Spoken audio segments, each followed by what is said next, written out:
ఈ నెల 18వ తారీఖున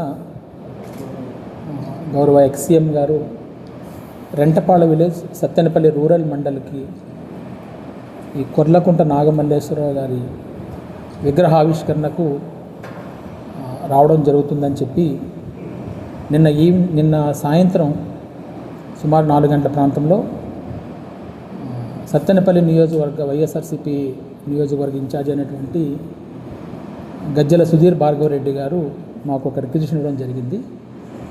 ఆ రిక్విజిషన్లో పూర్తి సమాచారం లేకపోవడం వల్ల మాకు కావాల్సినటువంటి పూర్తి సమాచారం ఇవ్వమని చెప్పి వారికి మళ్ళా మేము కోరడం జరిగింది. దానికి సంబంధించినటువంటి డీటెయిల్స్ ఎందులో ఇవ్వాలనేటువంటి ఫామ్స్ కూడా వారికి ఇవ్వడం జరిగింది. కానీ ఇప్పటివరకు ఇంకా మాకు ఆ సమాచారం ఇవ్వలేదు. ఇందులో మేము అడిగిన వాటిలో ఎంతమంది వాళ్ళు ఇచ్చిన రిక్విజిషన్లో హ్యూజ్ క్రౌడ్ వస్తారని చెప్పి మెన్షన్ చేయడం జరిగింది.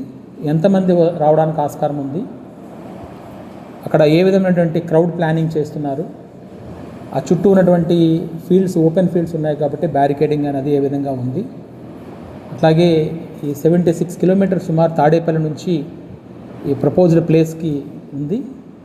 పల్నాడులో సుమారు 19.5 కిలోమీటర్స్ ఆఫ్ స్ట్రెచ్ ఉంది.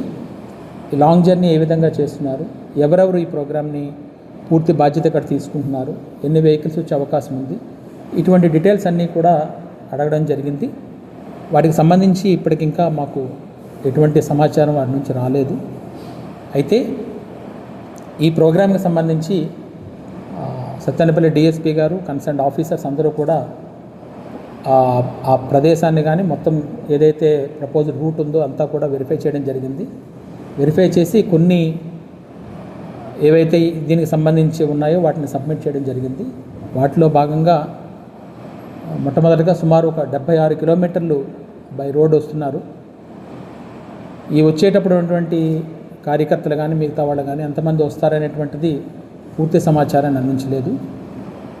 రెంటపాళ విలేజ్లో ఏదైతే మనకి క్రోసూరు టు అచ్చంపేట వెళ్ళే రోడ్డు దగ్గర నుంచి ఈ ప్రపోజ్డ్ ప్లేస్ ఉందో అక్కడికి సుమారు ఒక 500 నుంచి 600 మీటర్ల రోడ్డు ఉంది.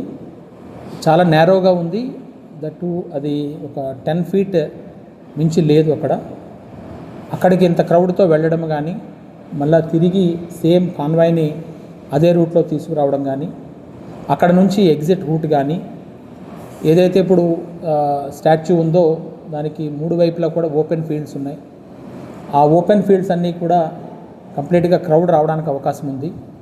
అలాగే సుమారుగా ఒక 30,000 మందికి భోజనాలు ఆ ఎస్పీ సూపర్ మార్కెట్ దగ్గర ఏర్పాటు చేస్తున్నటువంటి సమాచారం కూడా మా దగ్గర ఉంది. సో అంతమంది క్రౌడ్ వస్తే ఈ ప్రోగ్రామ్ని ఆర్గనైజ్ చేయడం అనేటువంటిది చాలా ఇబ్బందితో కూడుకున్నది. అలాగే లా అండ్ ఆర్డర్ ఇష్యూస్ వచ్చే అవకాశం కూడా ఉందని భావించడం జరిగింది.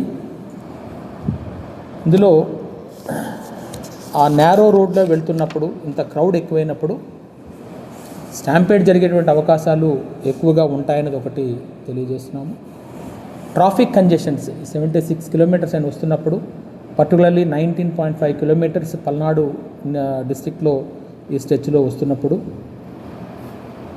అలాగే ఎవరైనా అదర్ గ్రూప్స్ వాళ్ళు ఏమైనా సంబంధిత యాజిటేషన్స్ కానీ ఏమైనా చేస్తున్నప్పుడు కానీ వీటన్నిటినీ పరిగణలోకి తీసుకుని, ఇంతకుముందు కూడా దేశవ్యాప్తంగా కూడా కొన్ని స్టాంపేడ్ సిచ్యువేషన్స్ గమనించినప్పుడు పోలీస్ అడ్వైజరీస్ ఏవైతే ఉన్నాయో వాటిని పాటించకపోవడము, వీటన్నిటి పాటించకపోవడంలో జరుగుతున్న నష్టాలు కూడా చూసి ఏం తెలియజేస్తున్నామంటే, మీ తాలూకా ప్రోగ్రామ్కి మేమైతే ఎటువంటి ఆటంకము లేదు, కానీ మేము ఇప్పుడు పేర్కొన్నటువంటి కండిషన్స్ ఏవైతే ఉన్నాయో దీనివల్ల వాళ్ళ రిక్వెస్ట్ని కన్సిడర్ చేయలేకపోతున్నాము.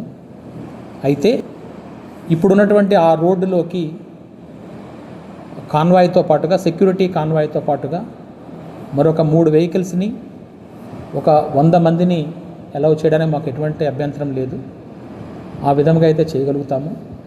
మీరు ఏదైతే రిక్విజిషన్లో హ్యూజ్ గ్యాదరింగ్స్ని మెన్షన్ చేస్తున్నారో, లేదు 30,000 అట్లాగా అంటున్నారో క్రౌడ్ని, ఆ విధంగా చేయాలి అని అనుకుంటే విలేజ్ అవుట్స్కట్స్లో ఎక్కడైనా కూడా ఓపెన్ ప్లేస్, ఎటువంటి ప్రాబ్లం లేకుండా పబ్లిక్ తాలూకు safety and security of the protectee సంబంధించి అన్ని చర్యలు తీసుకుని చేస్తే దానికి కూడా మాకు ఎటువంటి ఇబ్బంది లేదు. అలా చేయాలనుకున్నప్పుడు మాకు ఒక ఫ్రెష్ రిక్విజిషన్ ఇవ్వాల్సి ఉంటుంది. అలాగే ఇటువంటి లార్జ్ గ్యాదరింగ్స్ ఏమైనా ప్రోగ్రామ్ చేస్తున్నప్పుడు మినిమం 7 days ముందుగా మాకు ఈ పర్మిషన్ అప్లై చేయగలిగితే మేము కూడా మెన్ మొబిలైజేషన్ కానీ మిగతావన్నీ కూడా చేయాల్సి వస్తుంది. చాలా పెద్ద పెద్ద ప్రోగ్రామ్స్ ఇప్పుడు స్టేట్లో జరుగుతున్నాయి. ఈ ప్రోగ్రామ్స్ అన్నిటి దృష్ట్యా కూడా మెన్ని గ్యాదర్ చేయడం కూడా ఒక ఇబ్బందిగా ఉంటుంది. వాటిని కూడా గమనించి చేయాల్సిందిగా తెలియజేస్తున్నాం. సో ఈ ప్రోగ్రామ్ని సెక్యూరిటీ కాన్వాయ్, మరలా అది కాకుండా ఎడిషనల్గా 3 vehiclesని 100 members గ్యాదరింగ్తో అయితే ఎటువంటి ఇబ్బంది లేకుండా పీస్ఫుల్గా చక్కగా ప్రోగ్రామ్ జరిగే అవకాశం ఉంది. కాబట్టి ఆ విధంగా అయితే మేము అలౌ చేయగలుగుతామని తెలియజేస్తున్నాము. ఈ లార్జ్ గ్యాదరింగ్స్ అయితే వాడు అడిగిన రిక్వెస్ట్ని అయితే కన్సిడర్ చేయలేకపోతున్నామని కూడా తెలియజేయడం జరుగుతుంది. ఇది కాకుండా వేరే విధంగా ఏమైనా వస్తే మాత్రం చట్టపరంగా ఏవైతే ఉన్నాయో ఆ చర్యలన్నీ తీసుకోవడం జరుగుతుంది. అలాగే ఆర్గనైజర్స్ ఎవరైతే ఏవైనా ప్రపోజల్స్తో వస్తారో వాళ్ళు పూర్తి సమాచారాన్ని కలిగి ఉండాలి. ప్రోగ్రామ్ ఏంటి, ఎంతమంది వస్తారు, ఏ విధంగా వస్తారు, ఎన్ని వెహికల్స్తో ఉంటుంది, తర్వాత సెక్యూరిటీకి సంబంధించి కూడా ఒక పూర్తి అవగాహనతో ఉంటే దానికి సంబంధించి మేము ప్లాన్ చేయగలుగుతాము. పూర్తి వాళ్ళతో సహకరించి వాళ్ళతో కోఆర్డినేట్ చేసి ప్రోగ్రామ్స్ని ఎటువంటి ఇబ్బంది లేకుండా ఎటువంటి శాంతి భద్రతల విఘాతం కూడా కలగకుండా చేయగలుగుతామని తెలియజేస్తున్నాం. Thank you.